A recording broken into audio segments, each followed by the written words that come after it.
As we wrap up the month of January, it is a perfect time for a reminder that it is Cervical Cancer Awareness Month. Data from the Canadian Cancer Society says that last year alone, an estimated more than 1,500 women were diagnosed with cervical cancer, and as many as 400 could die from it. A virus known as HPV is a leading cause for cervical cancer, but immunization has been very effective.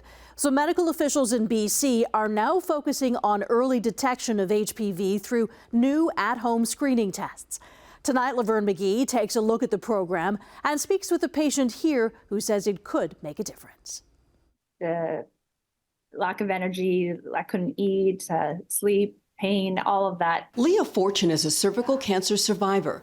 The 40-year-old Burlington mother of two was diagnosed last March. I had to start chemotherapy and radiation. She learned of her diagnosis when doctors performed tests on tissue from her cervix after an unrelated procedure.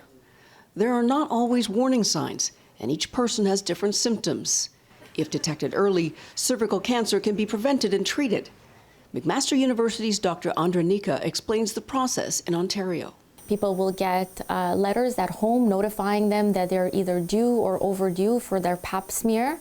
And that's how we test for pre-cancer right now. But in British Columbia, a pilot study was done on home cervical cancer screening kits, and tests are now available to all women who live in the province. Dr. Lily Proctor is medical director of British Columbia's cervical cancer screening program. It arrives in the mail. There's instructions, there's a swab, and then there's a prepaid return envelope. So you can follow the instructions and self-swab. You put it back into the envelope, it goes back into a Canada Post box, and then 4 to 6 weeks you get your result in the mail. Fortune thinks it would be a good idea for home screening kits to be available everywhere in Canada so women don't end up in her situation. It could have maybe been prevented if we had more regular testing. We reached out to Ontario's Ministry of Health, which says it's working with Cancer Care Ontario to include human papillomavirus testing as part of the Ontario Cervical Screening Program, adding it will be a multi-year transition. As for Leea Fortune, she's undergone months of treatment. I'm kind of now in recovery.